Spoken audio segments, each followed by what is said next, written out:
I am calm, waiting for the kingdom come.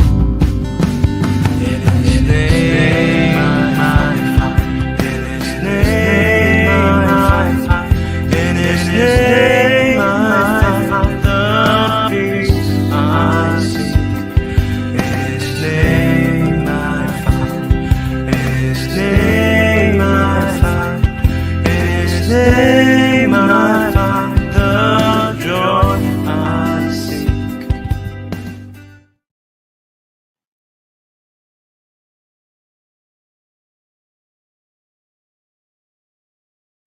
Salam Bapak Ibu yang dikasihi Tuhan Yesus Kristus. Selamat malam bagi semua yang berada di Indonesia. Selamat sore bagi yang berada di Jerman dan sekitarnya.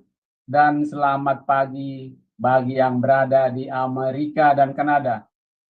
Kita bersyukur kepada Tuhan pada malam hari ini waktu Indonesia Barat bisa bertemu kembali dalam pelajaran firman di Zoom Sema Adonai dan channel YouTube Cahaya Firman.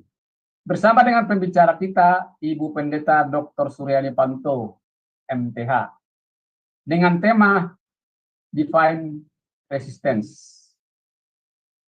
Sebelum memulai pelajaran firman, kita akan mendengarkan profil singkat dari pembicara kita. Operator dipersilakan. Terima kasih.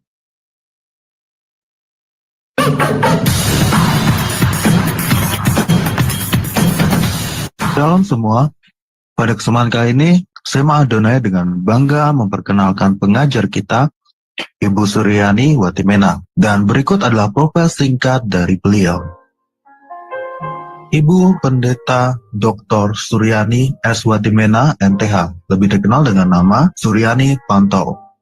Lahir di Tanjung Uban, 11 Februari 1962. Beliau mengenyam pendidikan di SD Negeri 1, Taramparyo, SMP Gideon Jakarta Utara, SMA Negeri 13 Jakarta Utara, Sarjana Teologi School for Advanced Studies SAS, Word of Life Philippines, Major Missiology, Torpedo Bible School, Manila, Philippines, Major Missiology, Torpedo South Bible, Reverend Crest Chalet, Estes Palm, Colorado, USA, STT Inalta, Magister Theology, STT IKAT, Pasca Sarjana, Doctoral Ministry, Konversi Proses to DTH.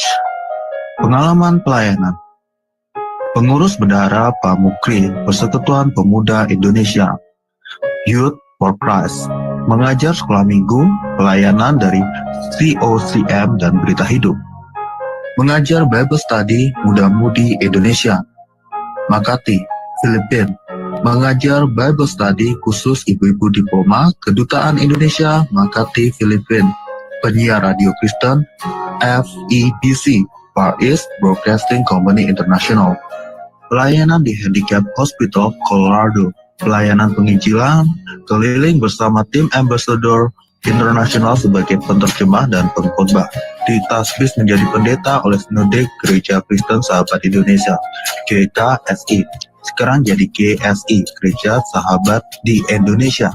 Mengajar di STT Inalta Jakarta, mengajar di STT Duloh Cilangkap Jakarta, bendahara Yayasan STT Inalta, Gembala Sidang GSI Jemaat Shalom, Ketua Khusus Musik STT Jakarta Yamuger, pengurus PPA Sinode GSI, bendahara umum selama 2 tahun, misionari di Kalbar bersama suami, buka training center sahabat, mengajar di beberapa STT, BMW, Aras Tamar, Eklesia, Katulistiwa, pelayanan penginjilan radio, Landak Bermazmur, penginjilan keliling pedalaman Kalbar, buka jaringan doa wanita, Kabupaten Landak, Plasrek, JDW, Kalbar, balik pindah ke Jakarta, mentor JDW Pulau Kalimantan sampai sekarang, Sekretaris Umum Sinode GSI, Badan Pertimbangan Gembala Sidang GSI, Ukemene Fasilitator Trainer My Home, anggota Badan Pertimbangan Sinode GS,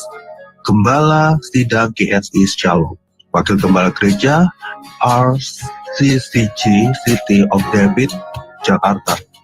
YouTuber anggota ASTI dengan nama channel Suryani Pantau. Dari Zoom Sema Adonai terus menyuarakan pengajaran firman Tuhan yang membangun iman. Para narasumber pengajar di Zoom Sema Adonai sangat kompeten dan profesional. Kami mengundang Anda bergabung bersama kami di Zoom Sema Adonai. Iya. Itulah profil singkat dari pembicara kita pada malam hari ini. Baik Bapak Ibu, tiba saatnya saya untuk menyapa beliau. Salam, selamat malam Ibu Suryani, apa kabar? Ya puji Tuhan ya, sehat Pak ya.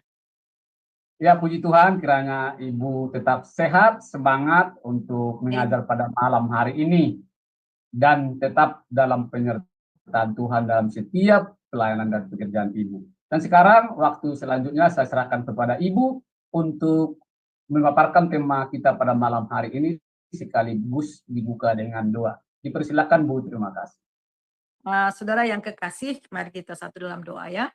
Bapa, di dalam nama Yesus kami minta Allah Roh Kudus menyingkapkan kebenaran-Mu, pakai hamba urapi supaya setiap kata, setiap kalimat sesuai dengan kehendak-Mu ya Tuhan, dan kami boleh diteguhkan dan terus maju di dalam Engkau. Berfirmanlah Tuhan, kami siap mendengar dalam nama Yesus. Haleluya. Amin. Ya, saudara yang kekasih, pada hari ini kita akan belajar bersama-sama dengan satu tema, divine resistance. Apa sih yang dimaksudkan dengan divine resistance? Ini adalah penolakan ilahi, penentang ya, yang ditentang oleh Tuhan ya. Jadi resistance ini yang ditentang, yang dilawan, yang ditolak oleh Tuhan ya. Apa itu yang ditolak oleh Tuhan? Nah, kita akan baca bersama-sama. Tetapi kasih karunia yang dianugerahkannya kepada kita lebih besar daripada itu. Karena itu, ia katakan Allah menentang orang congkak, tetapi mengasihi orang yang rendah. Nah, saudara, kita melihat walaupun Allah itu, kita melihat Tuhan menciptakan alam semesta ini dengan sangat luar biasa ya. Namun Allah masih merendahkan diri untuk memperhatikan segala aktivitas manusia di dunia. Nah, satu hal yang sangat luar biasa, Allah kita berbeda dengan Allah-Allah yang di luar sana. Allah kita itu adalah Allah yang transcendent, ya. Allah nun jauh di sana yang bertahta di tempat yang maha kudus, yang tak terjangkau. Ya, dia pencipta alam semesta raya dengan sangat luar biasa. Namun Allah kita juga adalah Allah yang amanin. Itu luar biasa. Allah yang tak terjangkau namun menjangkau kita. Itu luar biasa saudara. Jadi walaupun dia itu menciptakan dengan segala sesuatu yang sangat luar biasa, namun dia tinggal di tengah-tengah kita. Dan dia memperhatikan segala sesuatu, aktivitas, kegiatan, kehidupan kita. Dan dia hadir di tengah-tengah kehidupan kita. Nah, saudara yang kekasih, kita akan melihat di dalam Mazmur 8 ayat 3 dan 4. Ya, silakan Pak. Mazmur 8 ayat 3 dan 4. Jika aku melihat langitmu, buatan jarimu, bulan dan bintang-bintang yang kau tempatkan, apakah manusia sehingga engkau mengingatnya? Apakah anak manusia sehingga engkau mengindahkannya? Ya, saudara, kita melihat di sini Mazmur mengatakan, kalau aku melihat langit, jika aku melihat langit, ya buatan jarimu, bulan, bintang yang kau tempatkan. Siapa kita ini? Ya saudara, apakah manusia sehingga engkau mengindahkannya, mengingatkannya? Apakah anak manusia sehingga engkau mengindahkannya? Jadi ini sangat luar biasa. Jadi setiap person, ya satu lagi yang sangat luar biasa ya saudara. Setiap pribadi lepas pribadi diperhatikan Tuhan. Tidak ada satupun kita, terutama bagi kita yang sudah percaya kepada Tuhan Yesus, yang sudah diselamatkan. Tidak ada satu di antara kita yang diabaikan Tuhan. Semua diperhatikan Tuhan. Nah, kita melihat di dalam Mazmur 113 ayat yang kita lihat ayat yang ke-5 sampai yang ke-6, Pak. Siapakah seperti Tuhan Allah kita yang diam di tempat yang tinggi, yang merendahkan diri untuk melihat ke langit dan ke bumi? Ya, itu luar biasa. Jadi saudara, Allah kita itu luar biasa, ya. Siapa yang seperti Dia? Allah yang kita kenal, Allah Abraham, Ishak dan Yakub, ya saudara. Allah yang diam di tempat yang tinggi, namun merendahkan diri melihat, ya, melihat kita, melihat langit dan di bumi. Nah, bagi orang lain, ya, orang-orang di luar sana tidak mengerti kenapa Yesus harus menjadi manusia. Kenapa dia harus merendahkan diri, ya. Mereka tidak mengerti karena dalam pemikiran mereka bahwa memang Allah itu tak terjangkau. Ya, tidak terjangkau dan tidak mungkin menjangkau manusia, itu konsep Allah di luar sana. Tetapi Alkitab tegas, mulai dari kita lihat penciptaan manusia diciptakan oleh Allah, bagaimana Tuhan itu berinteraksi dengan manusia, Tuhan sendiri yang membina hubungan dengan manusia. Jadi walaupun dia di tempat tinggi, tetapi dia betul-betul tinggal di dalam kehidupan umatnya. Nah, kita melihat di sini, saudara, nah apa yang ditentang oleh Tuhan? Dan satu hal yang ditentang, yang ditolak oleh Tuhan dalam sikap kita membina hubungan kita dengan Tuhan, yaitu kecongkakan, ya, kecongkakan. Nah, kita akan belajar, jadi orang congkak, sombong, sangat menjijikkan bagi Allah. Nah, kita akan melihat ini, saudara. Mari kita membaca, ya saudara, pada hari ini, yaitu dari Yesaya 14. Kita lihat Yesaya 14 ayat 12 sampai 15. Wah, engkau sudah jatuh dari langit, hai bintang timur, putra fajar, engkau sudah dipecahkan dan jatuh ke bumi, hai yang mengalahkan bangsa-bangsa. Engkau yang tadinya berkata dalam hatimu, aku hendak naik ke langit, aku hendak mendirikan tahtaku mengatasi bintang-bintang Allah, dan aku hendak duduk di atas bukit pertemuan jauh di sebelah utara. Aku hendak naik mengatasi ketinggian awan-awan, hendak menyamai yang maha tinggi. Sebaliknya, ke dalam dunia orang mati, engkau diturunkan ke tempat yang paling dalam di liang kubur. Ya, jadi kita melihat, ya, bagaimana Tuhan yang kita sembah ini, ya, benar-benar mau membangun hubungan. Dia yang mendekat, ya, dengan kita. Ya, betul-betul dia yang memperkenalkan dirinya, ya.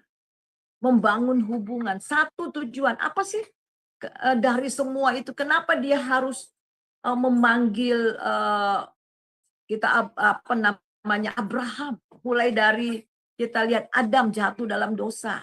Kemudian dia bilang, Adam kamu di mana? Kemudian dia memanggil juga Abraham. Dan terus berkomunikasi dengan Tuhan. Hanya satu. Dia mati di atas kayu salib, satu. Supaya apa, saudara? Supaya kita bisa kembali berhubungan dengan Dia.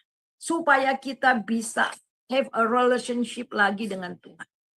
Jadi untuk membangun satu hubungan, Yesus harus datang ke dunia. Jadi saudara, kita melihat di sini hubungan itu sangat penting. Tetapi ada satu sikap manusia di mana ini membuat Allah tidak bisa membina hubungannya dengan manusia, yaitu kecongkakan. Jadi kita melihat Lucifer, kita melihat dia dibuang ke bumi, ya, oleh karena apa? Kesombongannya. Jadi di dalam kita lihat di dalam pembacaan kita tadi, ya, saudara, bagaimana Lucifer ingin menyamai Allah sehingga dia dibuang. Nah, kata Yunani kuno untuk sombong, ya, kita lihat slide berikutnya. Jadi kata Yunani untuk kata Yunani kuno untuk sombong itu atau pride itu adalah hubris. yang menunjukkan akan personality seorang yang overconfident. Overconfident atau sinonim dengan keangkuhan, kecongkakan, atau kesombongan. Nah, ini sangat ditentang dan melawan. Allah sangat menentang dan melawan kesombongan. Jadi resisten itu artinya menentang atau melawan. Jadi Allah sangat menentang yang namanya kesombongan, yang namanya keangkuhan. Ya, atau kita lihat di sini keangkuhan atau pride. Kita melihat bacaan kita lihat lagi bagaimana tadi Lucifer, ya. Wah, engkau sudah jatuh dari langit, hai bintang timur, putra fajar. Engkau sudah dipecahkan dan jatuh ke bumi, hai yang mengalahkan bangsa-bangsa. Engkau yang tadinya berkata dalam hatimu, aku hendak naik ke langit, aku hendak mendirikan tahtaku, mengatasi bintang-bintang Allah. Dan aku hendak duduk di atas bukit pertemuan, jauh di sebelah utara. Aku hendak naik mengatasi ketinggian awan-awan, hendak menyamai yang maha tinggi. Jadi kita lihat bagaimana Lucifer ini, saudara, ingin menyamai dengan Allah yang maha tinggi. Oleh sebab itu Tuhan membuang dia. Nah, kita melihat dari firman Tuhan juga 1 Petrus 5 ayat 5 dan 7. Silakan Pak. Demikian jugalah kamu, hai orang-orang muda, tunduklah kepada orang-orang yang tua, dan kamu semua rendahkanlah dirimu seorang terhadap yang lain, sebab Allah menentang orang yang congkak, tetapi mengasihani orang yang rendah hati. Karena itu rendahkanlah dirimu di bawah tangan Tuhan yang kuat, supaya kamu ditinggikannya pada waktunya. Serahkanlah segala kekhawatiranmu kepadanya, sebab ia yang memelihara kamu.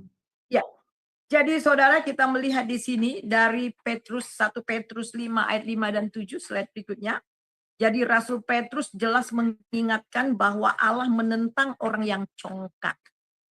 Jadi resist ya, jadi betul-betul dia menentang orang yang congkak. Jadi oleh sebab itu dia menasihatkan supaya orang muda ya tunduk kepada orang tua di dalam ayat 5a.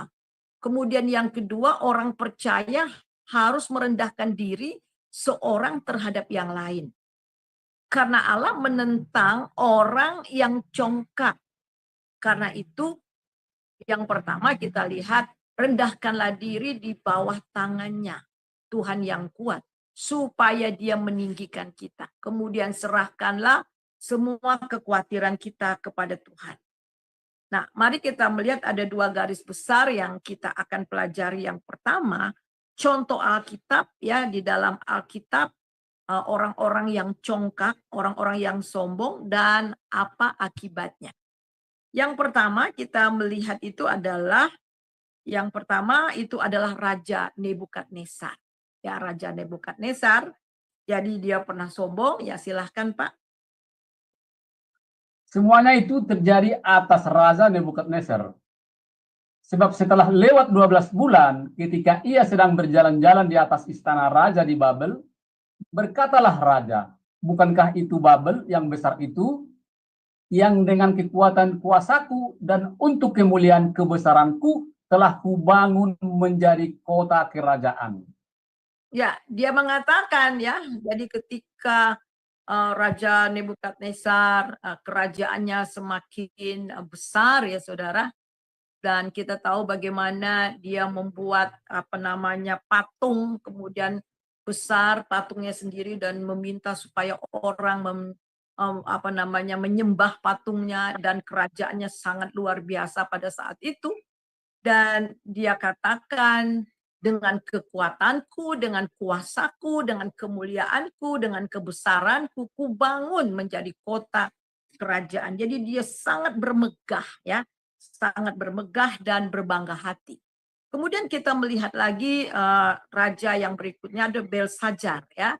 Kita lihat itu dari Daniel 5 ayat 22 dan 23. Silakan Pak. Tetapi tuanku Belshazzar, anaknya tidak merendahkan diri, walaupun Tuanku mengetahui semuanya ini. Tuanku meninggikan diri terhadap yang berkuasa di surga. Perkakas dari baitnya dibawa orang kepada Tuanku. Lalu Tuanku serta para pembesar Tuanku, para istri dan para gundik Tuanku telah minum anggur dari perkakas itu. Tuanku telah memuji-muji dewa-dewa perak dari perak dan emas, dari tembaga, besi, kayu dan batu yang tidak dapat melihat atau mendengar atau mengetahui, dan tidak Tuanku muliakan Allah yang menggenggam napas Tuanku dan menentukan segala jalan Tuanku.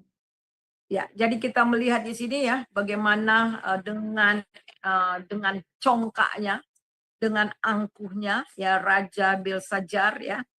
Kemudian kita melihat meninggikan diri di hadapan Tuhan dengan perkakas-perkakas yang dia ambil, dan kemudian kita lihat di sini menggunakan perkakas-perkakas itu ya dengan tidak hormat dan kemudian memuji-muji dewa. Ya, kemudian kita melihat di sini Goliat.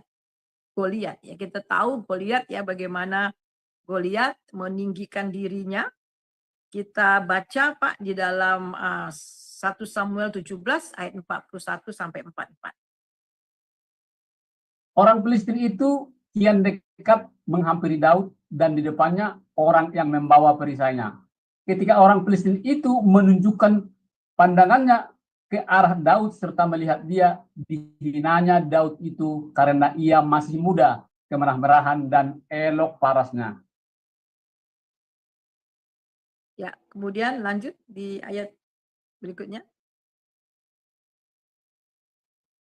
Orang Filistin itu berkata kepada Daud, "Anjingkah aku, maka engkau mendatangi aku dengan tongkat?" Lalu demi para allahnya, orang Filistin itu mengutuki Daud. Pula orang Filistin itu berkata kepada Daud, "Hadapilah aku, maka aku akan memberikan dagingmu kepada burung-burung di udara dan kepada binatang-binatang di padang." Ya, jadi kita melihat Goliat ya saudara, bagaimana memegahkan diri ya saudara. Memegahkan diri, dan akhirnya saudara kita melihat dia bilang sama Daud, "Aku akan memberikan dagingmu untuk dimakan oleh burung-burung." Dan kemudian kita melihat dalam perumpamaan Tuhan Yesus yang keempat, bagaimana orang kaya yang bodoh dalam perumpamaan Tuhan Yesus di dalam Lukas ya, Lukas pasal 12 ayat 16 sampai 19. Kemudian ia mengatakan kepada mereka suatu perumpamaan. Katanya, ada seorang kaya, tanahnya berlimpah-limpah hasilnya. Ia bertanya dalam hatinya, "Apakah yang harus aku perbuat?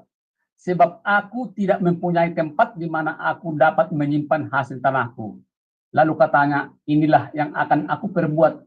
Aku akan merombak lumbung-lumbungku, dan aku akan mendirikan yang lebih besar, dan aku akan menyimpan di dalamnya segala gandum dan barang-barangku.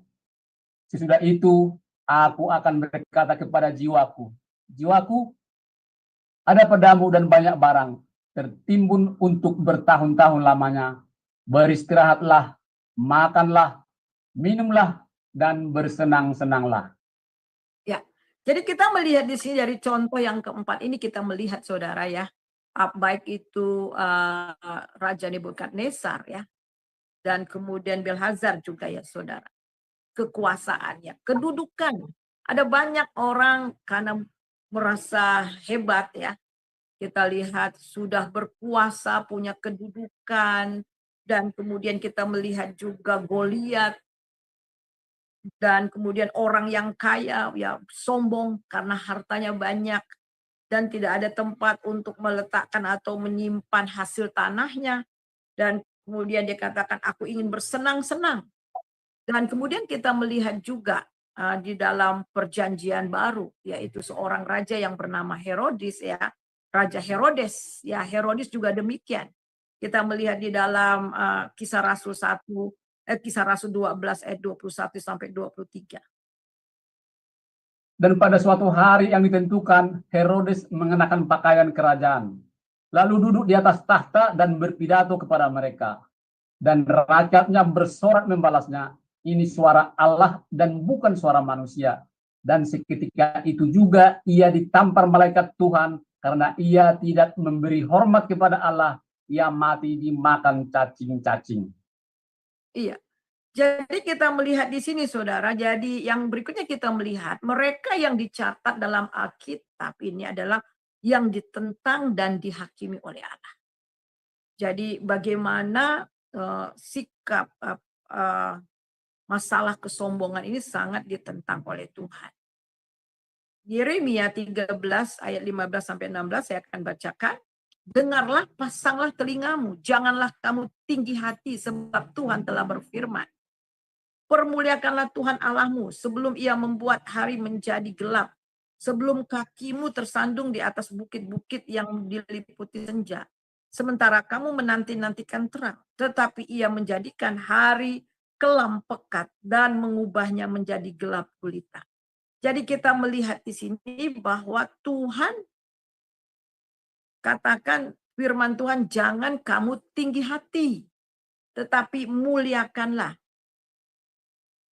Kita lihat di dalam Yeskel, di dalam berikutnya itu Yeskel 28 ayat 17. Engkau sombong karena kecantikanmu. Hikmatmu kau musnahkan demi semarakmu. Ke bumi kau kulempar, kepada raja-raja engkau kuserahkan menjadi tontonan bagi matanya. Ya, ini juga berbicara Lucifer ya. Bagaimana saudara?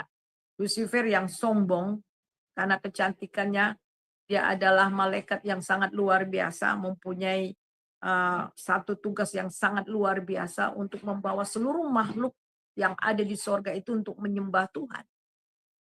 Dan dia sangat dihormati ya saudara, tetapi dia ingin mau menjadi seperti Allah, sombong. Nah sekarang mari kita melihat akibat daripada kesombongan itu apa. Kita melihat akibat dari kesombongan itu. Kita lihat pertama Raja Nebukadnezar. Ya. Kita melihat, coba Bapak tolong baca ayat 31 sampai 37.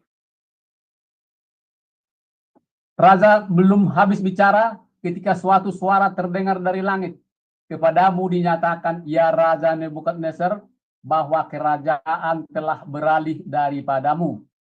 Engkau akan dihalau dari antara manusia dan tempat tinggalmu akan ada di antara binatang-binatang di padang. Kepadamu akan diberikan makanan rumput seperti kepada lembu, dan demikianlah akan berlaku atasmu sampai 7 masa berlalu, hingga engkau mengakui bahwa yang maha tinggi berkuasa atas kerajaan manusia dan memberikannya kepada siapa yang dikehendakinya manusia dan memberikannya kepada siapa yang dikehendakinya. Ya, slide berikutnya Pak. Tetapi setelah lewat waktu yang ditentukan, aku Nebukadnezar mengadah ke langit dan akal budiku kembali lagi kepadaku. Lalu aku memuji yang maha tinggi dan membesarkan dan memuliakan yang hidup kekal itu, karena kekuasaannya ialah kekuasaan yang kekal dan kerajaannya turun-temurun. Semua penduduk bumi dianggap remeh. Ia berbuat menurut kehendaknya terhadap bala tentara langit dan penduduk bumi, dan tidak ada seorang pun yang dapat menolak tangannya dengan berkata kepadanya, apa yang kau buat? Pada waktu akal budiku kembali kepadaku, kembalilah juga kepada kebesaran dan kemuliaanku untuk kemasyhuran kerajaanku. Para menteriku dan para pembesarku menjemput aku lagi. Aku dikembalikan kepada kerajaanku, bahkan kemuliaan yang lebih besar dari dahulu diberikan kepadaku. Ya. Jadi kita melihat di sini ya saudara, bagaimana Raja Nebukadnezar ya. Raja Nebukadnezar ketika dia katakan ini kerajaan, di dalam yang pertama tadi ya, bagaimana dia sombong. Wah, kuasaku melebihi dari semua. Kerajaan ini karena aku yang membangun. Dia sombong sekali saudara. Dan akhirnya belum selesai dia ngomong dan Tuhan katakan bahwa kerajaanmu akan beralih. Dan kemudian kita melihat Tuhan membuang dia ya. Dia dibuang ke hutan selama 7 tahun.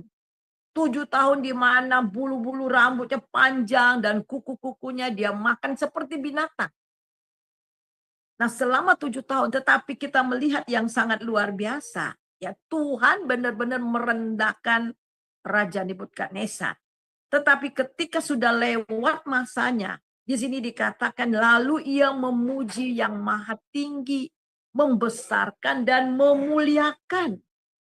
Kita bayangkan bagaimana sombongnya Raja Nebukadnezar ini. Ya, sampai dia meminta ya supaya teman-teman Daniel ini menyembah patung, yang patung pribadinya ya. Nah, kita melihat di sini setelah dia sadar dan kemudian ketika dia merendahkan dirinya di hadapan Tuhan, kemudian dia dijemput kembali dan kemudian bahkan kemuliaannya yang pertama lebih besar daripada kemuliaan ya.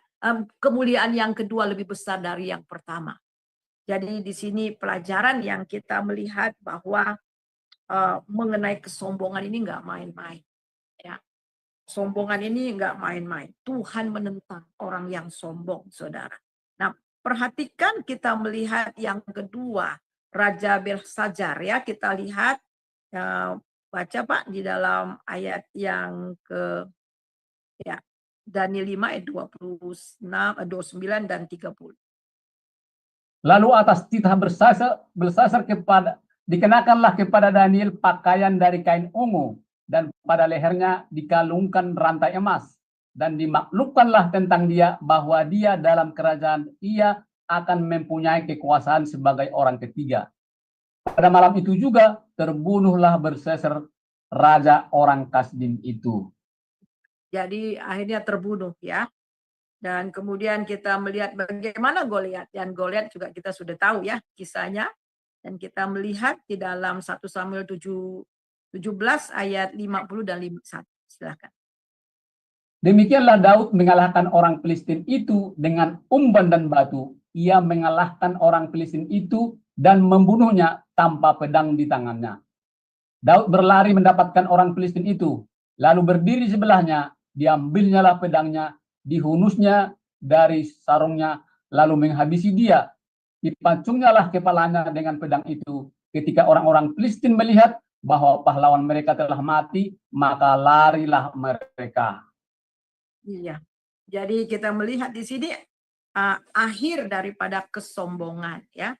Kita melihat juga di dalam Lukas 12 ayat 20, saya akan bacakan, tetapi firman Allah kepadanya, hai engkau orang bodoh, ini orang yang bodoh, yang kayang bodoh, pada malam ini juga jiwamu akan diambil daripadamu, dan apa yang telah kau sediakan untuk siapakah itu nanti. Nah, di dalam Lukas yang tadi kita baca, untuk perumpamaan Tuhan Yesus, orang yang kaya, bermegah atas hartanya, ya bermegah dan sombong ya. Dan akhirnya kita melihat ketika Tuhan ambil, dan kemudian untuk apa semuanya itu. Kemudian Herodes kita melihat ya, Herodes dimakan cacing. Ya, kemudian dan seketika itu juga ia ditampar. Ketika dia memegahkan diri, dia ditampar oleh malaikat Tuhan karena ia memberi hormat kepada Allah, tidak memberi hormat kepada Allah, maka dia mati dimakan cacing. Nah, kita melihat yang ke-C, saudara. Yang ke-C, kesombongan adalah pemberontakan melawan Allah. Dan kita lihat mencuri kemuliaannya.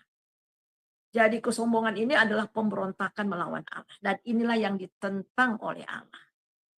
Dan ini sama dengan kita mencuri kemuliaan. Siapa kita ya, saudara? Kadang-kadang saya harus hati-hati ya. Ini kita itu, semua kita mewarisi kesombongan. Dari mana kita warisi kesombongan ini? Dari siapa? Lucifer tanamkan itu ke Adam dan Hawa. Dari nenek moyang kita pertama. Dan Lucifer bilang apa? Ular. Ular bilang apa? Ular bilang apa? Kamu nggak akan mati. Tapi kamu akan menjadi seperti Allah. Wow, seperti Allah. Luar biasa. Jadi ketika ular itu berkata kepada Hawa, dia sedang memasuki racun. Racun apa? Pride, ego, sombong, angkuh. Yang berpusat pada diri sendiri, saudara. Jadi kita lihat kesombongan ini adalah sangat menentang dan mencuri kemuliaan Allah. Hati-hati kalau Tuhan sudah memakai kita sangat luar biasa ya. Waktu saya masih muda ya, pelayanan sudah mulai dipanggil sana sini dan orang bilang, "Wah, Ibu sangat luar biasa dipakai oleh Tuhan." Saya bilang, "Puji Tuhan." Kemudian terus lama-lama, "Oh, I am something." Ya. Mulai padahal itu hanya ada sedikit saja di hati. Hilang damai. Yang pertama, aduh saya bilang, "Kenapa saya nggak ada damai ya? Hati saya nggak damai, hati saya nggak sejahtera." Saya bilang, "Tuhan ada apa dengan saya?" Tuhan bilang, "Kamu mulai sombong. Ya, kamu mulai sombong. Dan kamu sudah mulai mencuri kemuliaan." Sedikit saja, ya sedikit saja kita mulai bermegah atas diri kita. Bermegah diri kita dan kemudian atas kemampuan. Semuanya itu dari Tuhan. Jadi saudara, Tuhan sangat melawan, menentang yang namanya sombong. Kemudian kita melihat lagi yang di sini saudara. Yang pertama, Allah membuang mereka. Jadi Allah membuang orang yang sombong. Ya, silahkan Pak di situ. Emang saya pakai ada dua bahasa, di sana ada bahasa Inggrisnya juga ya. Ya, The silahkan. Lord shall cut off all flattering lips and the tongue. Ini aja Pak, Bapak baca yang Indonesianya. Biarlah Tuhan mengerat segala bibir yang manis dan setiap lidah yang bercakap besar. Ya, jadi gitu. Jadi bercakap besar. Oh, ngomongnya gede ya. Kadang-kadang kita ngomong gede ya, hati-hati ngomong gede, ngomong besar. Ya, wah saya begini, ya membangga-banggakan, ya membangga-banggakan orang tua, membanggakan ini, ya sombong sebesar ya. Jadi orang yang lidahnya yang bercakap besar, itu orang sombong. Kemudian kita melihat orang angkuh, orang yang dihindari Tuhan. Kita lihat 138 ayat yang ke-6. Silakan. Tuhan itu tinggi, namun ia melihat orang yang hina dan mengenal orang yang sombong dari jauh. Iya, jadi itu ya. Dia mengenal, kemudian kita melihat yang ketiga. Tuhan akan menghancurkan rumahnya. Nah, saudara, orang yang sombong, Tuhan sendiri akan menghancurkan rumahnya. Silakan Pak. Rumah orang congkak dirombak Tuhan, tetapi batas tanah seorang janda dijadikannya tetap. Ya. Jadi kita banyak sekali berbicara mengenai hal tentang kesombongan ya saudara ya. Jadi ini sangat ditentang oleh Tuhan. Nah, kemudian kita melihat Tuhan orang menghancurkan rumah atau dirombak Tuhan. Jadi menghancurkan rumah orang congkak. Yang keempat, Tuhan akan merendahkan mereka. Yesaya pasal 2 ayat yang ke-12. Sebab Tuhan semesta alam menetapkan suatu hari untuk menghukum semua orang yang congkak dan angkuh, serta menghukum semua yang meninggikan diri supaya direndahkan. Iya. Perhatikan di sini orang sombong, ya congkak, angkuh, dan meninggikan diri. Mereka itu akan direndahkan. Kita melihat yang kelima, ya. Allah sendiri yang akan menghentikan dan mematahkan orang congkak. Jadi ini ya kita lihat divine resistance. Betul-betul ini adalah pertentangan ilahi. Jadi Allah sangat menentang, sangat menolak, sangat melawan yang namanya sombong. Ya. Jadi bagi Tuhan itu hal sombong itu bukan hal yang sepele, saudara. Ternyata Alkitab mencatat bagaimana justru karena kesombongan itulah kejatuhan daripada Lucifer. Dan Tuhan sendiri yang akan menghentikan dan mematahkan orang yang congkak. Kita baca di dalam Yesaya 13 ayat yang ke-11.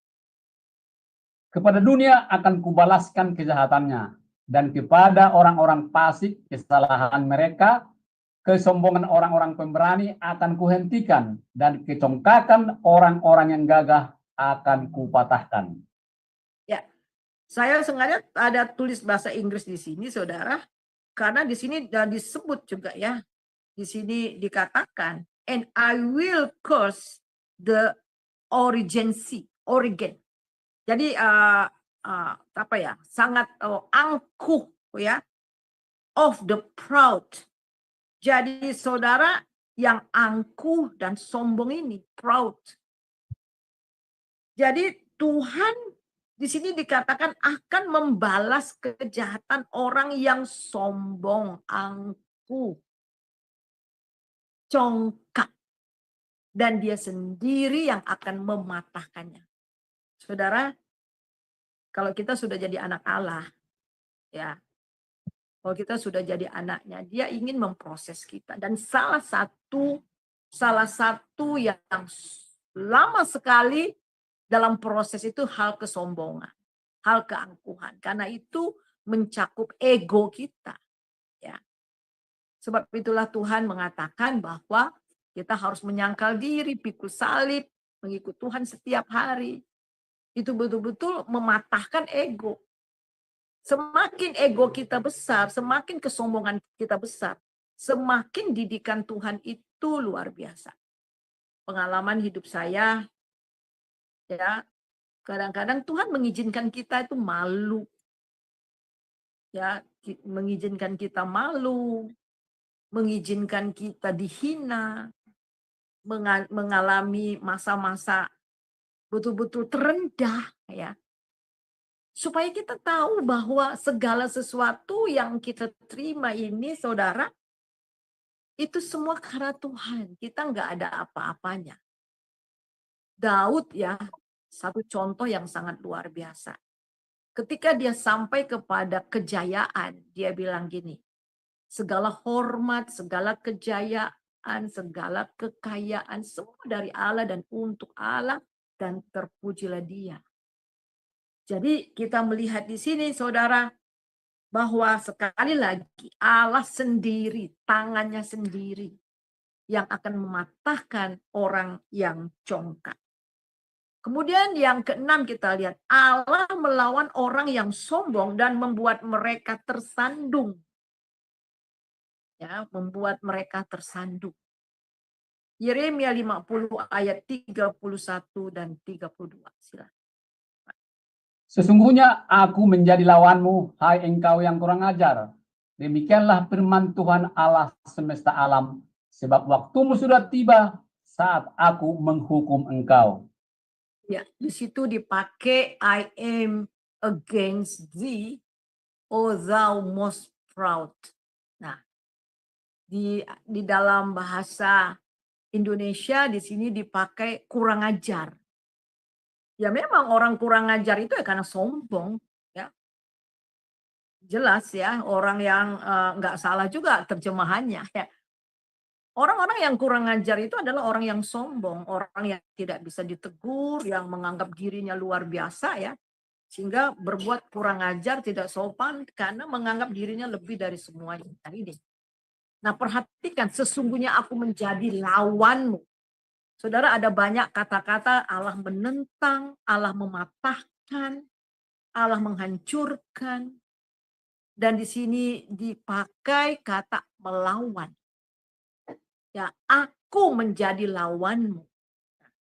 Jadi dia sendiri yang akan menjadi lawan bagi orang yang sombong. Dan di sini sungguh aku menjadi lawanmu, hai engkau yang kurang ajar. Dalam bahasa Inggris, engkau yang sombong banget. Demikianlah firman Tuhan semesta alam, sebab waktunya sudah tiba saat aku menghukum mereka. Kita melihat Yeremia. Yeremia pasal 50 ayat 32, Pak. Si kurang ajar itu akan tersandung jatuh dan tidak ada yang membangkitkan dia. Di kota-kotanya aku akan menyalakan api yang akan menghanguskan segala apa yang di sekitarnya. Ya, jadi dalam bahasa Inggris jadi the most proud. Jadi si kurang ajar. Jadi itu ya, saudara. Jadi orang yang kurang ajar itu sangat identik dengan orang yang sombong. Ya, jadi sangat identik dengan orang yang sombong. Nah, kita lihat di sini dikatakan si kurang ajar itu akan tersandung jatuh dan tidak akan bangkit lagi dia. Di kota-kotanya aku akan menyalakan api dan menghanguskan segala yang di sekitar. Jadi benar-benar ya divine resistance ini.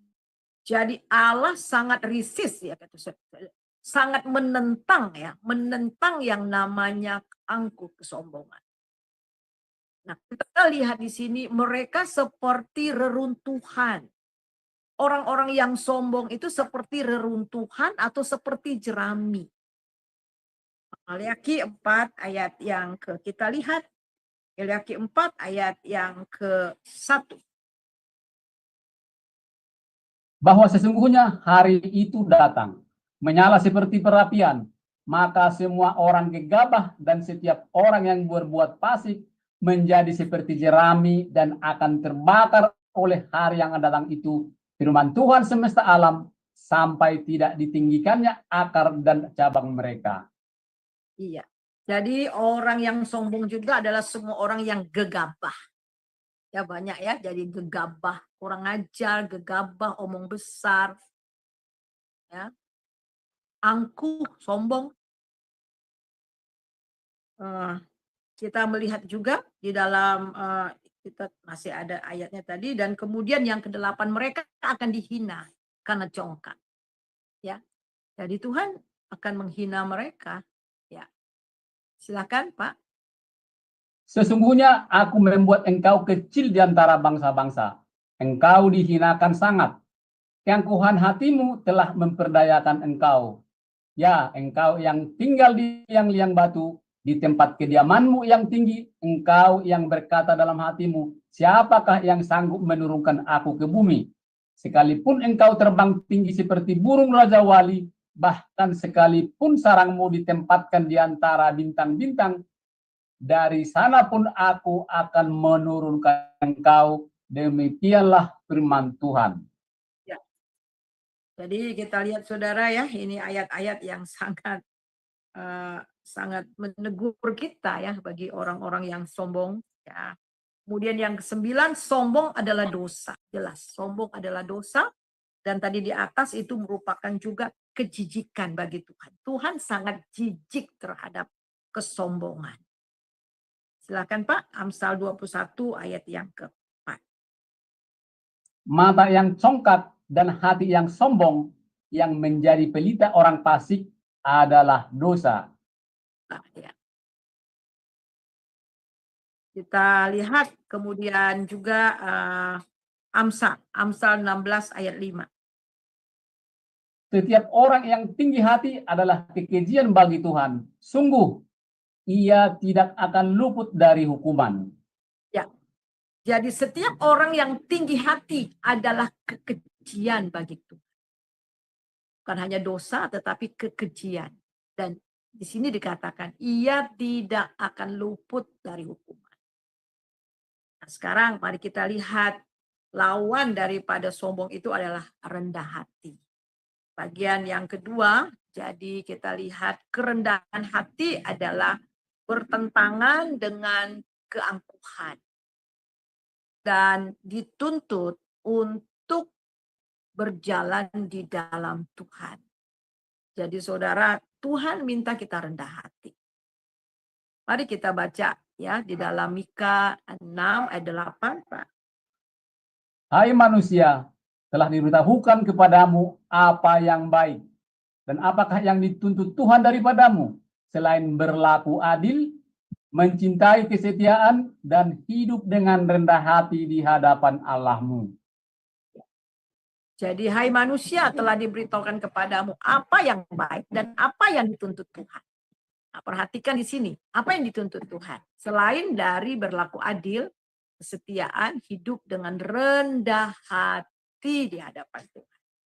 Jadi Tuhan menuntut kita untuk kita rendah hati.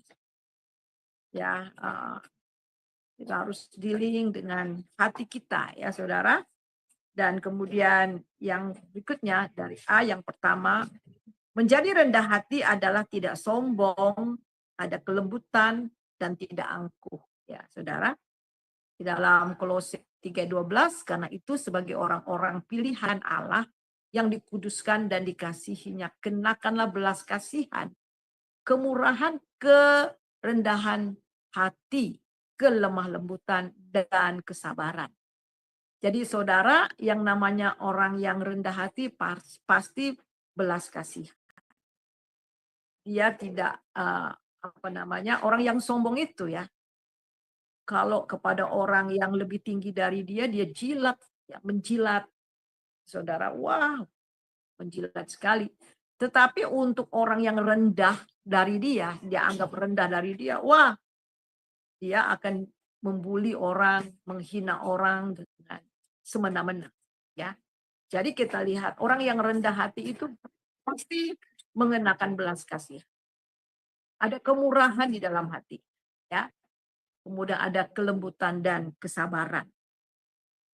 Kita melihat yang kedua. Yang kedua itu ini adalah sikap hati yang tidak merasa bahwa diri kita lebih penting dari orang lain.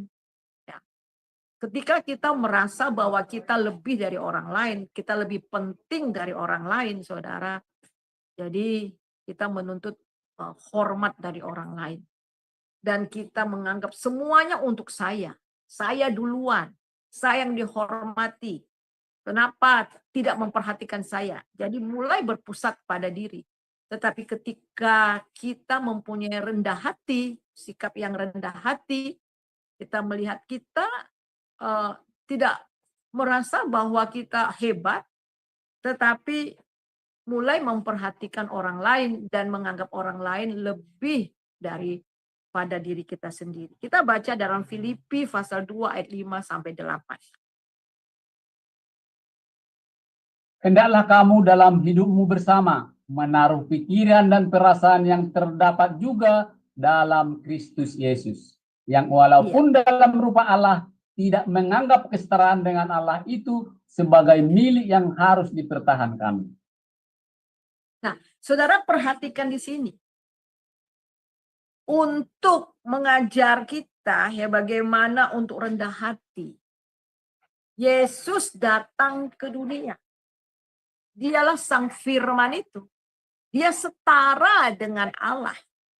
Dan di sini hendaklah kamu dalam hidupmu bersama menaruh pikiran dan perasaan yang ada di dalam Yesus Kristus.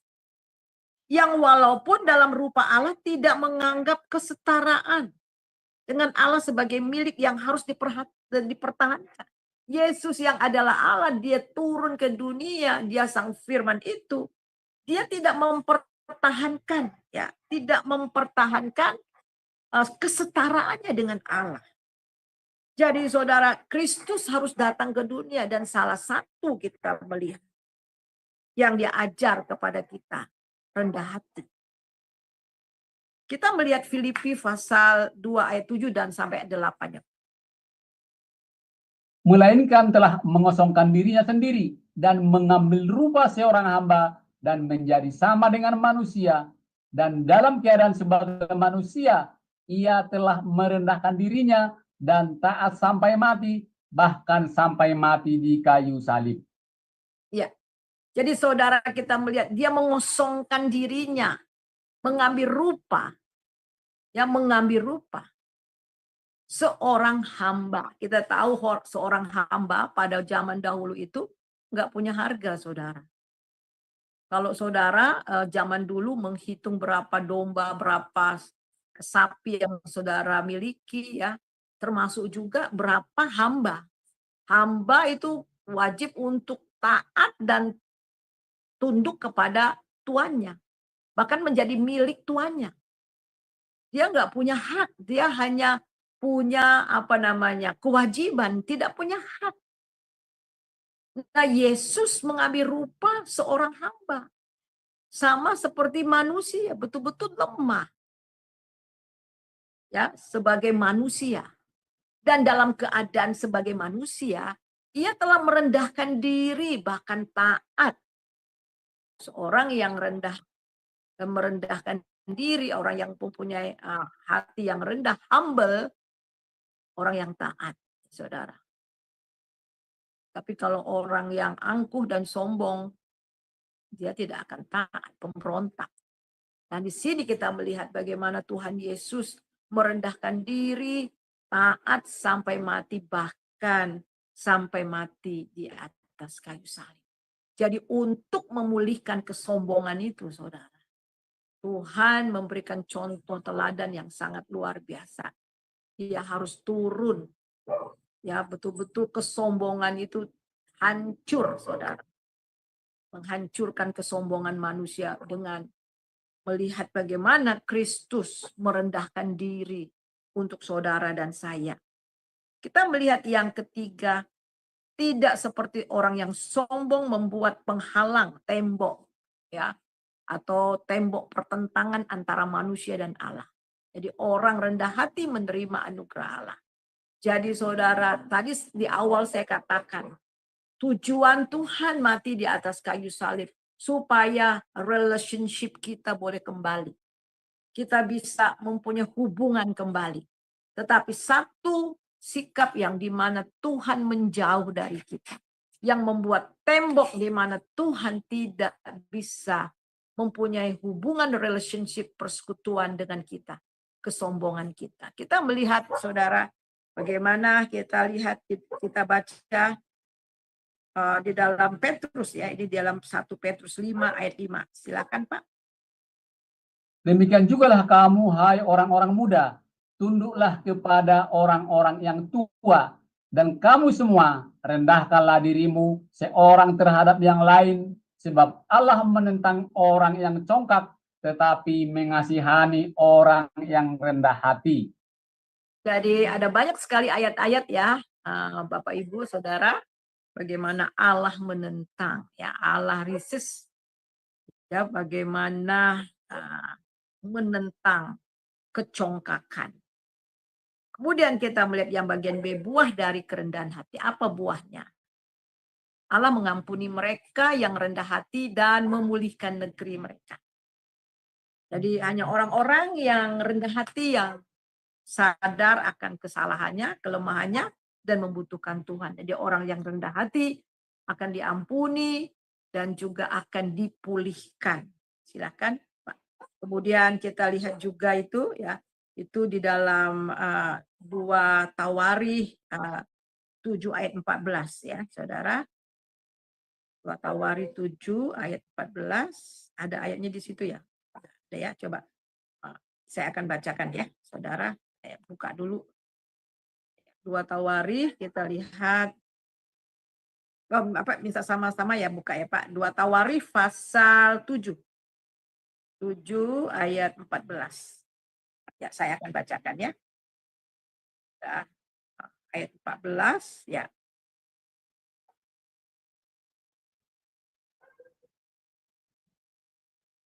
Ya. Dan umatku yang atas namaku disebut merendahkan diri, berdoa, mencari wajahku, lalu berbalik dari jalan-jalan yang jahat, maka aku akan mendengar dari sorga, mengampuni dosa mereka serta memulihkan negeri mereka. Jadi saudara ya, jadi kita melihat bahwa ketika kita datang ya, di mana umatku atas namaku disebut merendahkan diri, perhatikan, merendahkan diri, berdoa, mencari wajah Tuhan, dan berbalik dari jalan-jalan yang jahat, maka Tuhan akan mengampuni dan memulihkan. Jadi kita lihat di sini. Nah, kemudian kita melihat yang kedua ya, akan diampuni dan juga akan dipulihkan. Yang kedua, Tuhan akan mendengar mereka. Tuhan tidak akan pernah, kita lihat, Tuhan tidak akan pernah mendengar doa kita kalau dengan kesombongan. Kita baca 2 Tawarikh ya, 2 Tawarikh 34 ayat 27, Pak. Silakan.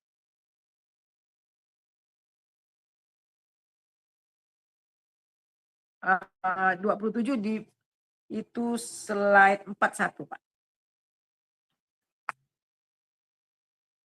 Di atas lagi, di atas. Ya itu, silakan. Ya, tadi. Ya, ini. Ya. Oleh karena engkau sudah menyesal dan engkau merendahkan diri di hadapan Allah pada waktu engkau mendengar firman-Nya terhadap tempat ini dan terhadap penduduknya, oleh karena engkau merendahkan diri di hadapanku, mengoyakkan pakaianmu dan menangis di hadapanku, aku pun telah mendengarnya. Demikianlah firman Tuhan. Ya, jadi kita melihat di sini yang menyesal, merendahkan diri di hadapan Tuhan, mendengar firman Tuhan, ya, kemudian merendahkan diri di hadapannya, mengoyak pakaian. Kita ingat bagaimana peristiwa di Niniwe ketika Yunus diutus ke Niniwe, ya, dan dia lari karena dia memang tidak mau orang Niniwe itu bertobat. Ya, Tuhan berbelas kasihan karena kejahatan yang sangat luar biasa pada waktu itu orang-orang Niniwe.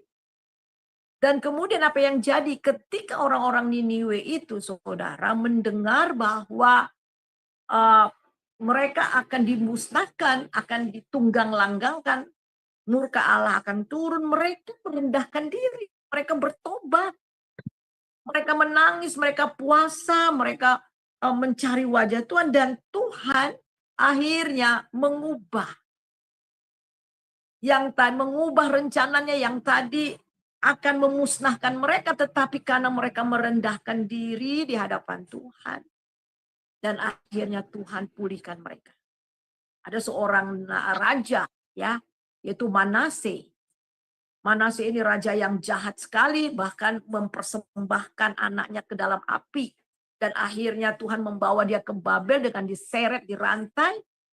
Tetapi kemudian ketika dia di penjara, dia berusaha melunakkan hati Tuhan. Dengan cara bagaimana dia melunakkan hati Tuhan? Dengan merendahkan diri. Jadi ternyata saudara, merendahkan diri itu bisa melunakkan hati Tuhan. Bahkan bisa mengubah kutuk menjadi berkat. Jadi Tuhan bisa membatalkan atau Tuhan bisa mengubah yang tadinya hukuman menjadi belas kasihan oleh karena kerendah hatian. Nah, yang ketiga kita melihat yaitu Tuhan menyelamatkan mereka. Jadi ketika seseorang itu rendah hati, maka orang itu akan diselamatkan. Ayub 22 ayat 29. Karena Allah merendahkan orang yang angkuh, tetapi menyelamatkan orang yang menundukkan kepala. Iya, ya. Jadi rendah hati, saudara. Dan kemudian kita melihat di dalam yang kecil, kerendahan hati datang dari kehormatan yang menghasilkan hidup kaya di dalam Tuhan. Dan kita baca, bisa minta tolong Pak baca Amsal 18 ayat 12. Saya enggak tulis ayatnya ya. Amsal 18 ayat 12. Amsal 18 ayat 12. Demikian firman Tuhan. Tinggi hati mendahului kehancuran, tetapi kerendahan hati mendahului kehormatan. Iya, jadi jelas ya. Jadi kesombongan, keangkuhan mendahului apa Pak? Tadi kehancuran ya. Ya. Jadi kesombongan, Tinggi hati mendahului kehancuran, tetapi kerendahan hati mendahului kehormatan. Jelas ya. Dan kemudian yang kedua, kita melihat saudara, menjadi rendah hati harus jadi gaya hidup kita. Ya, jadi gaya hidup, jadi karakter. Tuhan Yesus rendah hati. Tuhan Yesus katakan kita harus menjadi seperti Dia. Jadi karakter rendah hati itu betul-betul harus menjadi gaya hidup, harus menjadi kehidupan kita. Nah, Tuhan Yesus ya di sini saudara bisa baca sendiri ayatnya, harus menjadi seperti anak kecil, ya. Harus menjadi seperti anak kecil yang Tuhan juga mengajar kita untuk kita menjadi seperti anak kecil. Yang kedua, rendah hati, kita harus mengenakan seperti pakaian yang harus kita kenakan setiap hari. Ya, jadi pakaian, ya, jubah di mana kita harus memakai. Jadi istilahnya, kalau kita tahu seorang polisi dari mana, ya, seorang polisi kita tahu dari apa? Dari bajunya, ya, dari bajunya, dari seragamnya.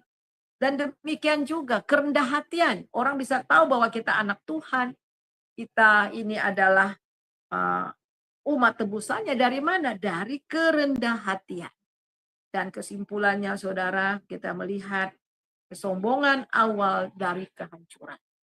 Dari ayat-ayat yang tadi kita sudah baca, ya, ayat Allah menentang, ya, Allah melawan, tangannya sendiri akan menghancurkan, akan mematahkan, dan dia sendiri akan merobohkan rumah orang yang congkak dan sombong.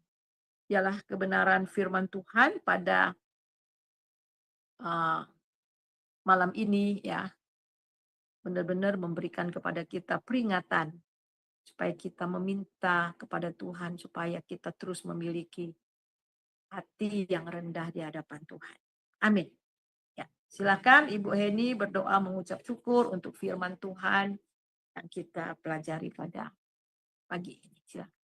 Ya, mari kita satukan hati di dalam doa.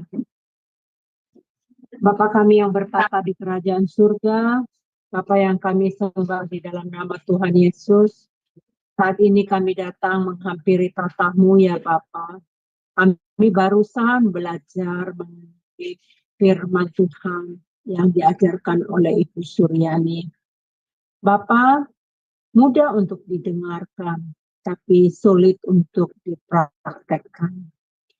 Bapa, kami butuh supaya Engkau mengangkat kesombongan yang ada di dalam hidup kami, ganti menjadi suatu kerendahan hati agar kami bisa mengabdikan hidup kami kepadamu. Di akhir zaman saat ini ya Bapa, kami tahu banyak kuasa si jahat yang ingin merebut kami dari Engkau, menjauhkan kami dari Engkau ya Bapa. Oleh sebab itu ya Bapa, mampukan kami, pegang kami ya Bapa, arahkan kami, jangan biarkan kami jauh dari Engkau ya Bapa, supaya kami bisa memiliki karakter ilahi dalam hidup kami. Bapa, benar Tuhan, kesombongan menghancurkan seluruhnya. Oleh sebab itu Bapa, berikan kami hati yang rendah hati untuk mau dibentuk, mau diajari, mau diarahkan. Berkati Ibu Suryani yang telah menyampaikan firman Tuhan. Biarlah Engkau tambah-tambahkan berkat kepada Ibu Suryani. Mampukan dia Tuhan untuk melayani Engkau lebih lagi ya Bapa. Berikan dia Tuhan hikmat-Mu untuk berbicara apa yang akan diajarkan pada pelajaran-pelajaran ke depan. Berikan kesehatan, berkati dia sebagai gembala sidang Tuhan, berkati pelayanannya Tuhan sebagai tim doa di berbagai negara Indonesia. Dan untuk seluruh pelayanannya Bapak, hamba serahkan dalam tangan kasih-Mu, anaknya, bahkan jemaatnya Tuhan, tolong Bapak Engkau memberkati senantiasa. Terima kasih Bapak, di dalam nama Tuhan Yesus kami mengucap syukur. Amin. Amin. Amin. Terima kasih Bu Heni atas doa respon firman Tuhan yang sudah kita dengarkan pada malam hari ini. Baik, terima kasih Ibu Suryani atas pemaparan firman Tuhan pada malam hari ini. Nah, sebelum kita lanjutkan ke sesi tanya jawab atau sharing, silakan kita akan terdahulu mendengarkan pengumuman untuk beberapa hari ke depan. Ibu Aling dipersilakan, terima kasih. Ya, baik, terima kasih Pak Sam. Baik Bapak Ibu sekalian, saya akan membacakan acara-acara Sema Adonai ke depannya ya. Baik, sudah tampak di layar. Baik Bapak Ibu, untuk besok kelas hari Kamis 14 November 2024 di jam 21:10 waktu Indonesia Barat di Sema Adonai akan kembali ada kelas pembelajaran firman. Dan untuk tema kelas kita besok adalah Awas Penghambat Berkat.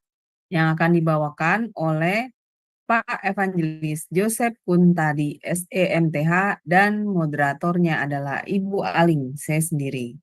Selanjutnya, di hari Jumat, tanggal 15 November 2024, di jam 19.00 waktu Indonesia Barat, di Sema Donai akan kembali ada kelas pembelajaran firman. Dan kita akan belajar tentang materi eksposisi kitab Efesus. Dan ini sudah masuk sesi yang ke-12 ya Bapak Ibu dengan tema membangun hubungan rumah tangga yang diambil dari Nats Efesus 6 ayat 1 sampai dengan 9. Dan yang menjadi narasumbernya seperti biasa adalah Bapak Gembala kami, yaitu Pak Pendeta Daniel Palungan, dan moderatornya adalah Pak Sam Siagian. Selanjutnya masih di hari yang sama ya Bapak Ibu, di hari Jumat, di jam 21.00 waktu Indonesia Barat. Seperti biasa kita akan kembali belajar tentang buku sejarah penebusan seri yang ke-7. Dan ini sudah masuk sesi yang ke-14 ya Bapak Ibu dengan tema analisis perintah, ingat dan kuduskan hari Sabat. Dan yang akan membawakan untuk kelas ini seperti biasa adalah Pak Pendeta Dr. Yudi Lengkong MTH dan moderatornya adalah Ibu Heni. Selanjutnya ini adalah renungan pagi Sema Adonai Bapak Ibu diadakan setiap hari mulai dari hari Senin sampai dengan Sabtu, dimulai dari jam 5.30 pagi waktu Indonesia Barat dan dilayani oleh hamba-hamba Tuhan yang sangat memberkati. Dan untuk renungan pagi Sema Adonai ini dapat Bapak Ibu ikuti lewat Zoom Sema Adonai atau lewat channel YouTube Jaya Firman. Jadi bagi Bapak Ibu yang belum mensubscribe channel YouTube kami Jaya Firman, tolong Bapak Ibu subscribe channel YouTube kami ya Bapak Ibu supaya Bapak Ibu bisa mengikuti keseluruhan acara-acara Sema Adonai, terutama program-program yang tidak di-live-kan di channel-channel lain seperti program renungan pagi Sema Adonai, kemudian program dari Bapak Gembala kami sendiri, yaitu Pak Pendeta Daniel Palungan, yaitu renungan pagi yang diadakan setiap hari Jumat 1 kali dalam seminggu, dan juga ibadah online Sema Adonai. Dan tolong bantu share ya Bapak Ibu channel Jaya Firman ini kepada yang lain, sehingga semakin banyak juga orang-orang yang bisa mengikuti keseluruhan acara-acara Sema Adonai lewat channel Jaya Firman. Dengan begitu Bapak Ibu telah membantu channel kami, channel Jaya Firman, untuk menjadi lebih berkembang dan menjadi berkat lagi bagi banyak orang. Terima kasih Bapak Ibu atas perhatiannya. Tuhan berkati. Saya kembalikan kepada Pak Sam sebagai moderator. Silakan Pak. Baik, terima kasih Ibu Aling. Itulah kegiatan di Zoom Sema Adonai dan di channel YouTube Cahaya Firman yang ditayangkan untuk beberapa hari ke depan. Baik Bapak Ibu yang ingin bertanya atau sharing, silakan raise hand terlebih dahulu, maka operator kami akan membuka mute-nya. Masih ada waktu Bapak Ibu sekitar 10 sampai 15 menit.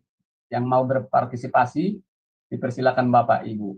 Baik, terima kasih Ibu Aling. Dipersilakan langsung. Ya baik, terima kasih Pak Sam. Shalom, selamat malam Ibu Suryani. Ya, Ibu, saya mau menanyakan apakah ini termasuk kesombongan ya Ibu? Kalau kita misalnya dalam mengambil keputusan atau memilih jalan, itu kita tidak pernah bertanya kepada Tuhan gitu. Jadi kita melangkah dengan keputusan kita sendiri. Nah, itu apakah termasuk suatu kesombongan Ibu? Iya. Silakan Ibu Suryani. Iya, itu betul, Bu.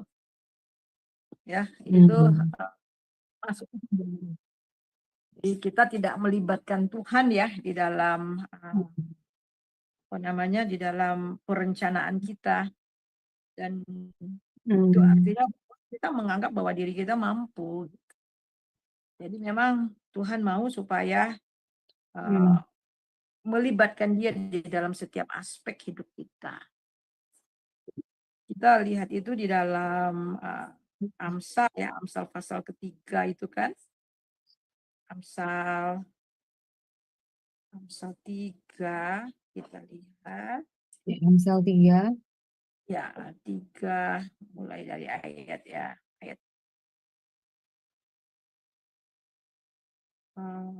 Ayat berapa Janganlah Ibu? kau mendapat, percayalah kepada Tuhan. Nah, ayat mulai dari ayat yang kelima, percayalah kepada Tuhan dengan segenap hatimu dan jangan bersandar kepada pengertianmu sendiri. Akuilah dia di dalam segala lakumu, ya. Maka ia akan meluruskan Meluruskan jalanmu. jalan. Janganlah engkau menganggap dirimu sendiri bijak. Takutlah akan Tuhan, jauhilah kejahatan.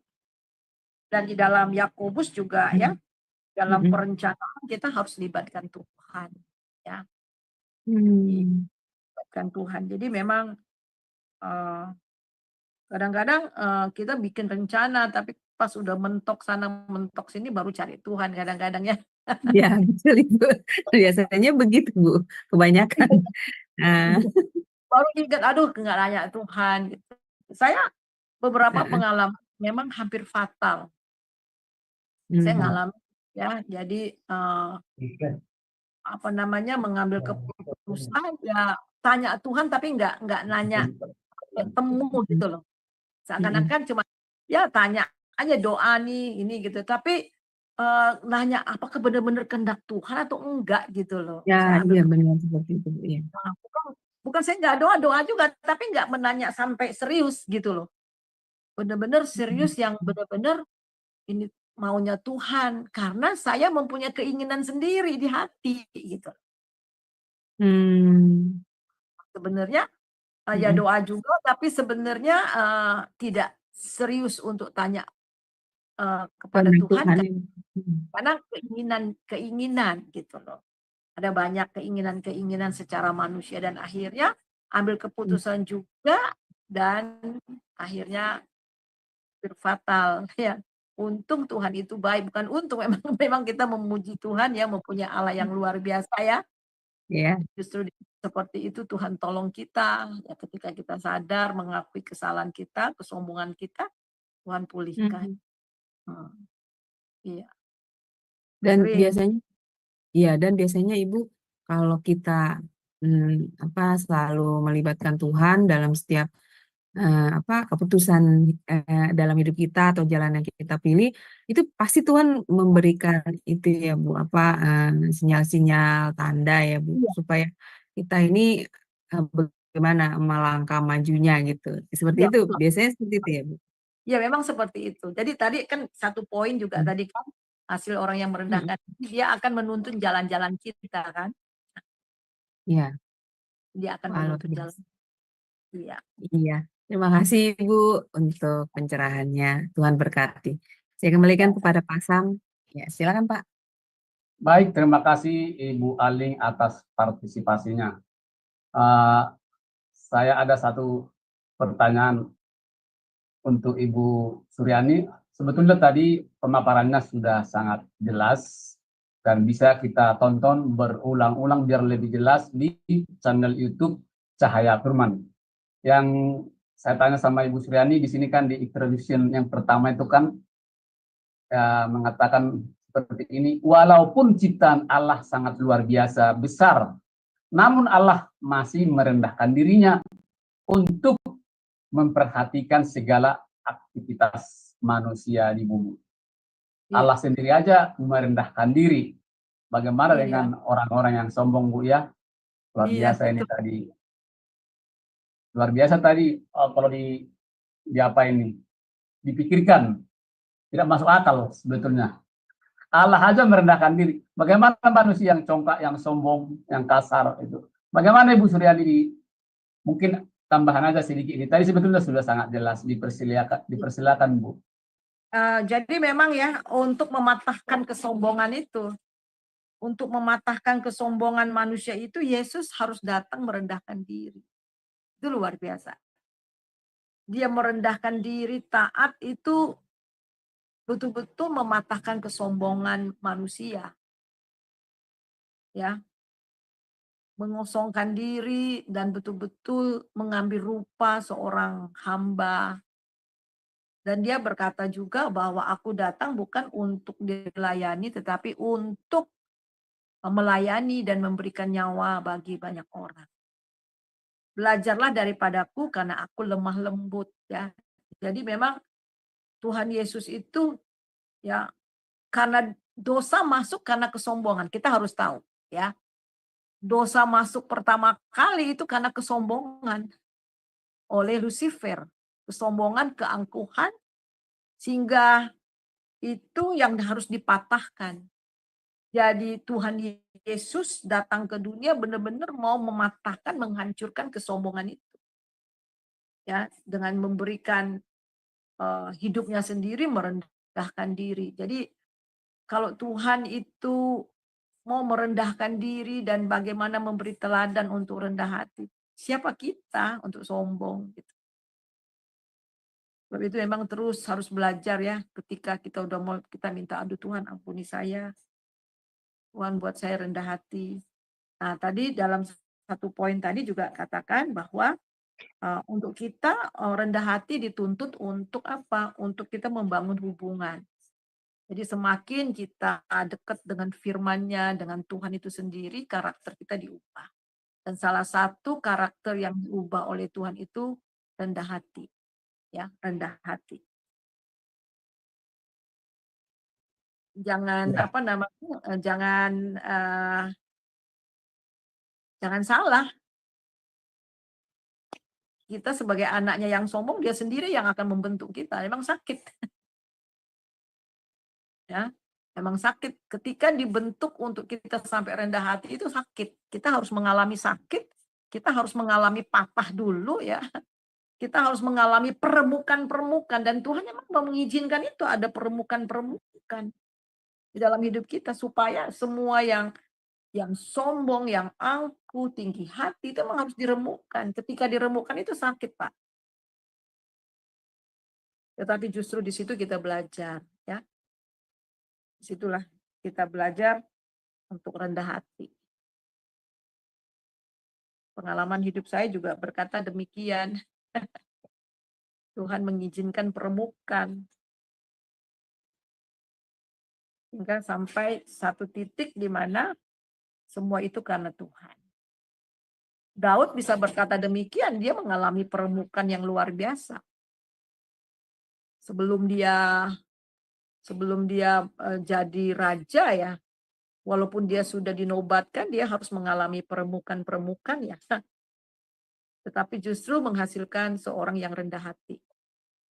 Seorang yang rendah hati, sehingga itu Tuhan mengatakan bahwa Daud itu adalah sahabatnya. Itu Pak dari saya.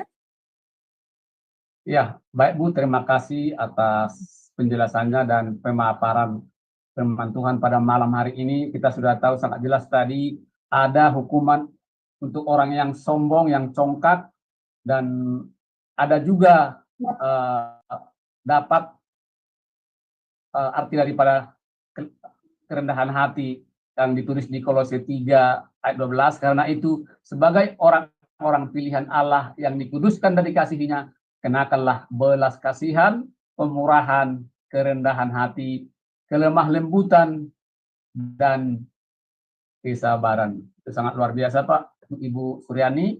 Mari Bapak Ibu kita terapkan dalam kehidupan kita sehari-hari. Kasih, kemurahan, kerendahan hati, kelemah lembutan, dan sabar. Terima kasih Ibu Suryani atas pemaparan firman Tuhan pada malam hari ini. Untuk mengakhirinya, kalau masih ada tambahan sebagai closing statement, bisa ditambahkan dan sekalian ditutup dengan doa berkat. Dipersilakan Bu, terima kasih. Iya, jadi sudah jelas ya Bapak Ibu yang kekasih bahwa kesombongan itu ada beberapa yang jelas firman Tuhan mengatakan. Dia menentang orang yang sombong, dia melawan orang yang sombong, dia mematahkan orang yang sombong dan congkak angkuh. Jadi ini artinya bahwa dosa kesombongan ini nggak main-main. Ini bukan masalah perasaan, ya, tapi ini adalah kondisi hati yang harus dibereskan. Setiap kita ada tendensi untuk sombong. Dan itu memang kita warisi dari manusia lama kita. Tetapi firman Tuhan sekali lagi mengajar kepada kita untuk kita merendahkan diri. Dan untuk kita merendahkan diri, saudara, kita harus membina hubungan yang terus-menerus dengan Tuhan. Semakin kita bergaul dengan Tuhan, semakin kita menjadi serupa dengan Dia. Ya, semakin kita mengasihi Dia, semakin juga kita mengasihi orang lain. Jadi ini kebenaran firman Tuhan. Jadi di dalam 2 Tawarikh 34 ayat 27. Oleh karena engkau sudah menyesal dan engkau merendahkan diri di hadapan Allah, pada waktu engkau mendengar firman-Nya terhadap tempat ini dan terhadap penduduknya, oleh karena engkau merendahkan diri di hadapanku, mengoyakkan pakaianmu dan menangis di hadapan, aku pun telah mendengarnya. Demikianlah firman Tuhan. Jadi ini kebenaran firman Tuhan. Mari kita berdoa. Kita mau terima berkat daripada Tuhan. Damai, sejahtera, sukacita yang melimpah-limpah dari Bapa di dalam Tuhan Yesus Kristus, serta persekutuan yang manis di dalam Roh Kudus senantiasa menyertai saudara mulai hari ini sampai Maranatha. Diberkatilah engkau, diberkatilah rumahmu, diberkatilah anak cucumu, diberkatilah orang yang keluar masuk rumahmu, diberkatilah lumbung-lumbungmu, diberkatilah usaha pekerjaanmu, sehingga engkau diberkati dan menjadi berkat. Kita terima itu hanya dalam nama Bapa, Anak, dan Roh Kudus, dalam nama Yesus Kristus Tuhan. Haleluya. Amin. Amin. Baik, Ibu Suryani, terima kasih pengajaran firman pada malam hari ini. Kiranya menjadi berkat bagi kami semua yang mendengarkan di kelas Zoom maupun di live streaming atau di channel YouTube Cahaya Firman. Terima kasih juga Bapak Ibu yang berpartisipasi. Sampai di sini pembelajaran firman pada malam hari ini. Sampai jumpa minggu depan. Selamat malam. Tuhan Yesus memberkati. Salam.